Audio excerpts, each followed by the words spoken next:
नमस्कार।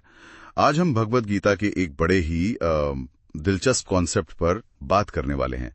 ये है स्थित प्रज्ञ व्यक्ति का आदर्श। हाँ, स्थित प्रज्ञा सुनने में थोड़ा भारी लगता है शब्द, पर है बड़ा गहरा। बिल्कुल। स्थित प्रज्ञ मतलब जिसका प्रज्ञ यानी बुद्धि स्थित हो, स्थिर हो। हाँ, एकदम सही। स्थित यानी स्थिर, ठहरा हुआ, और प्रज्ञ यानी बुद्धि, विवेक। तो जिसकी बुद्धि स्थिर है, संतुलित है। और हम इस पर बात क्यों कर रहे हैं? क्योंकि गीता में ही इसके बारे में काफी कुछ कहा गया है ना। बिल्कुल। हमारा जो सोर्स है वो गीता के ही श्लोक हैं, खासकर दूसरे अध्याय के श्लोक, जहाँ अर्जुन पूछते हैं कृष्ण से। हाँ, वो मशहूर सवाल। हाँ, कि ये जो स्थित प्रज्ञ व्यक्ति है उसकी भाषा क्या है, मतलब वो कैसा है, कैसे बोलता है, कैसे बैठता है, कैसे चलता है, उसकी पहचान क्या है। और ये सवाल मतलब आज भी कितना रेलेवेंट है, नहीं?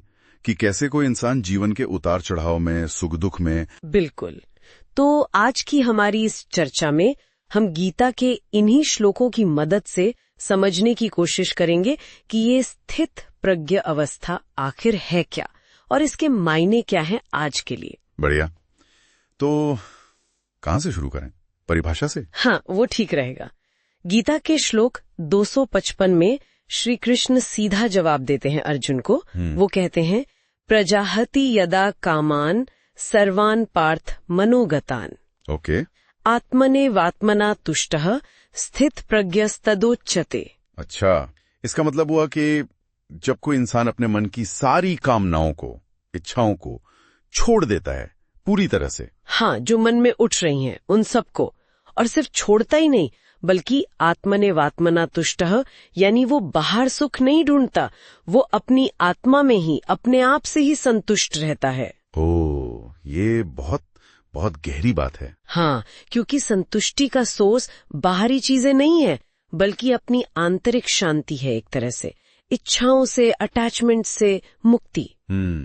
तो मतलब खुशी के लिए किसी बाहरी चीज पर निर्भर नहीं रहना, ये अपने आप में ही पूरा होना है। एग्जैक्टली।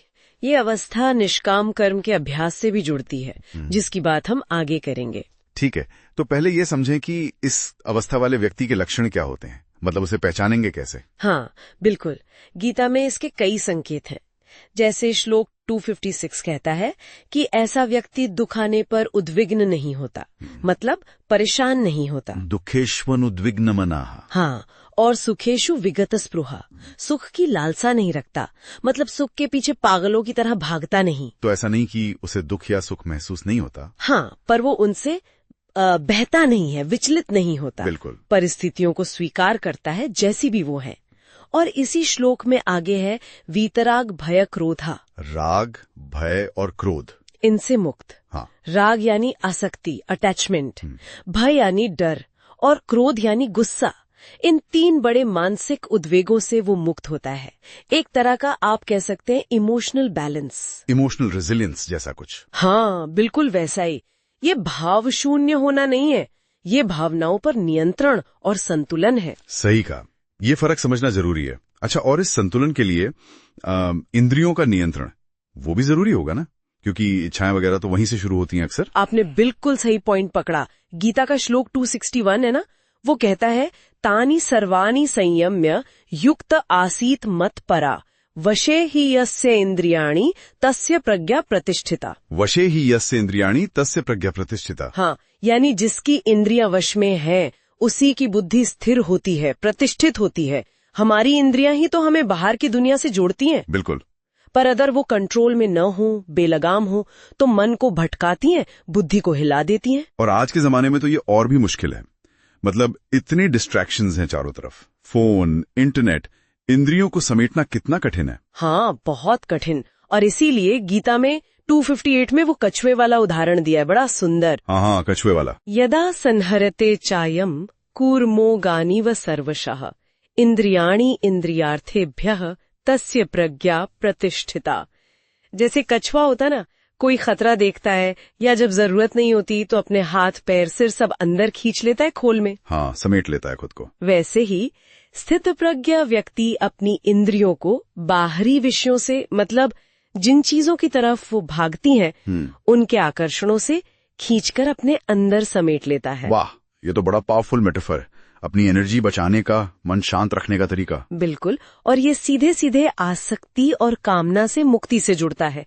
गीता में 262-263 में तो पूरा एक चेन रिएक्शन बताया है। Chain reaction? कैसा कि कैसे विषयों के बारे में सोचने से, उनका चिंतन करने से उनमें आसक्ति यानी अटैचमेंट पैदा होती है। आसक्ति से कामना यानी इच्छा पैदा होती है। जब वो इच्छा पूरी नहीं होती तो क्रोध आता है। अच्छा। क्रोध से मोह, मतलब एक तरह का भ्रम पैदा होता है। फिर स्मृति विभ्रम, याददाश्त कंफ्यूज होती है, और आखिर में बुद्धि का नाश हो जाता है। अरे बाप रे, ये तो पूरा एक डाउनवर्ड स्पाइरल है। विषयों का चिंतन, आसक्ति, कामना, क्रोध, मोह, स्मृति नाश, बुद्धि नाश। हाँ, एक दुष्चक्र। और स्थित प्रज्ञ जो है वो इस चक्र को तोड़ देता है। कैसे? क्योंकि उसकी इंद्रियां कंट्रोल में है, मन शांत है, तो वो विषयों के चिंतन में फंसता ही नहीं। ना आसक्ति होती है, ना कामना, ना क्रोध।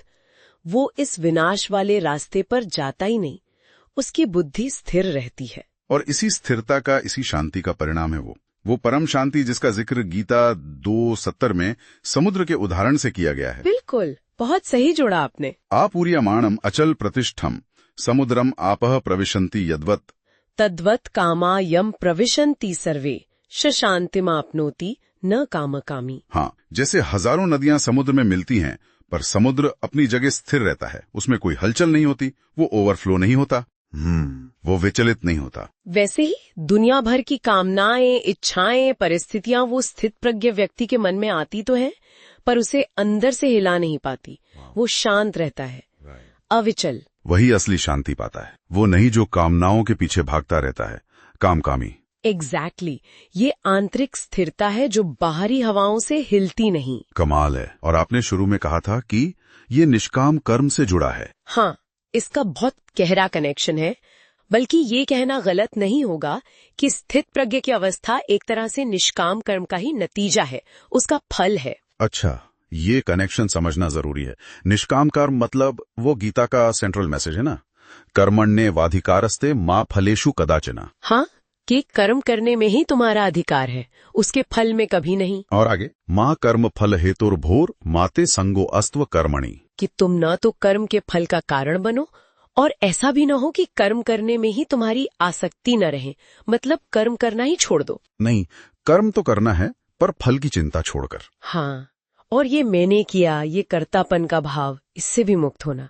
जब हम फल की चिंता छोड़ देते हैं, कर्ता का अहंकार छोड़ देते हैं, तो मन पर बोझ नहीं रहता, वो हल्का हो जाता है, शांत हो जाता है। और यही शांति, यही स्थिरता धीरे धीरे हमें स्थित प्रज्ञ की तरफ ले जाती है। जी। तो कर्म करते हुए फल से डिटैच्ड रहना। बिल्कुल। सुनने में तो बहुत अच्छा लगता है, पर इस अवस्था तक पहुंचे कैसे? ये कोई साधना है, कोई प्रोसेस है? हाँ, गीता ऐसे अभ्यास और वैराग्य से मिलने वाली अवस्था बताती है। ये कोई एक दिन की बात नहीं है, ये लगातार कोशिश है, साधना है। इसके कुछ मुख्य पहलू हैं जिन पर हमने बात भी की है। जैसे? पहला, कामनाओं का विवेकपूर्ण त्याग। ये समझना कि कौन सी इच्छाएं सच में जरूरी हैं और कौन सी सिर्फ अशांति लाती हैं। फिल्टर करना। दूसरा, इंद्रिय संयम, अपनी इंद्रियों को कंट्रोल करना। इसके लिए ध्यान, माइंडफुलनेस जैसी तकनीकें मदद करती हैं, ताकि इंद्रियां मन को बाहर न खींचें। ये दोनों ही आज के टाइम में बहुत बड़े चैलेंज हैं। जहां देखो इच्छाएं बढ़ाने वाली चीजें, इंद्रियों को खींचने वाली चीजें। बिल्कुल सही। तीसरा महत्वपूर्ण कदम है ईश्वरार्पण भाव या समत्व बुद्धि, मतलब अपने कर्मों को किसी बड़ी शक्ति को समर्पित कर देना, या फिर सफलता, असफलता, सुख दुख सब में समान भाव रखना। अच्छा, समभाव। इससे वो कर्तापन का भाव कम होता होगा। हाँ, और फल की चिंता भी कम होती है। चौथा, राग द्वेष से ऊपर उठना। जो पसंद नापसंद के तीव्र भाव होते हैं ना, जो हमें बायस्ड बनाते हैं, उनसे मुक्त होना। न्यूट्रलिटी। और शायद सबसे गहरा पांचवा कदम है आत्मज्ञान। आत्मज्ञान मतलब ये जानना कि मैं कौन हूँ? हाँ बिल्कुल, ये समझना कि मैं सिर्फ ये शरीर और मन नहीं हूँ, बल्कि इनसे परे एक शाश्वत चेतना हूँ, आत्मा हूँ। जब ये एहसास गहरा होता है ना, तो दुनिया की छोटी मोटी चीजें, आना जाना, लाभ हानि, मान अपमान, इनकी पकड़ अपने आप ढीली होने लगती है। व्यक्ति अपने असली स्वरूप में स्थिर होने लगता है। तो ये पूरी एक जर्नी है। हाँ। इच्छाओं पर विवेक, इंद्रियों पर कंट्रोल, कर्म में डिटैचमेंट, भावनाओं में बैलेंस और अपने असली स्वरूप को जानना। हाँ, एक इंटीग्रेटेड पाथ है। तो अगर कोई इस रास्ते पर चले तो इसका महत्व क्या है? पर्सनल लेवल पर तो शांति मिलेगी, बैलेंस आएगा, लेकिन क्या इसका कोई सोशल एंगल भी है? समाज के लिए भी कुछ है इसमें? हाँ, बिल्कुल है। एक स्थित प्रज्ञ व्यक्ति सिर्फ अपने लिए शांत नहीं होता। सोचिए, अगर कोई इंसान स्वार्थ से, राग द्वेष से, फल की चिंता से काफी हद तक मुक्त है, तो उसके काम कैसे होंगे? वो ज्यादातर समाज के भले के लिए ही होंगे, है ना? वो अपना कर्तव्य निभाएगा बिना किसी पर्सनल गेम की उम्मीद के, ज्यादा ईमानदारी से, ज्यादा बैलेंस के साथ। बात तो सही है। वो दूसरों के प्रति ज्यादा सेंसिटिव होगा, ज्यादा न्यायपूर्ण होगा।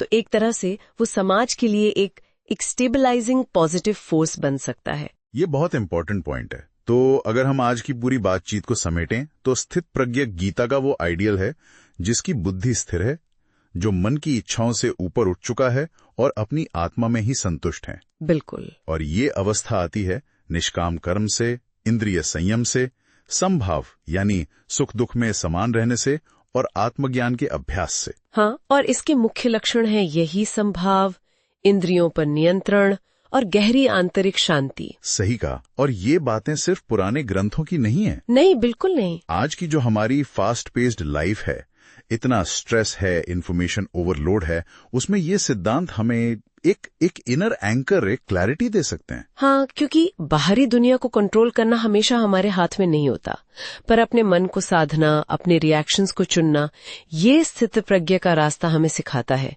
ये जो सेल्फ रिफ्लेक्शन है, इनर स्टेबिलिटी है, इसकी वैल्यू आज शायद पहले से कहीं ज्यादा है। बिल्कुल। और इसी सोच के साथ हम अपने श्रोताओं के लिए एक सवाल छोड़ जाते हैं। आज की इस भागदौड़ भरी जिंदगी में जहां लगातार स्टिम्युलेशन है, दबाव है, इस स्थिति प्रज्ञ बनने के रास्ते का कौन सा पहलू? क्या वो इंद्रियों को वश में करना है, या कर्म करते हुए फल की इच्छा छोड़ देना, या फिर सुख दुख में वो संभाव रखना? कौन सा पहलू आपको अपने लिए सबसे ज्यादा चैलेंजिंग लगता है और साथ ही शायद सबसे ज्यादा फायदेमंद भी? इस पर सोचिएगा जरूर।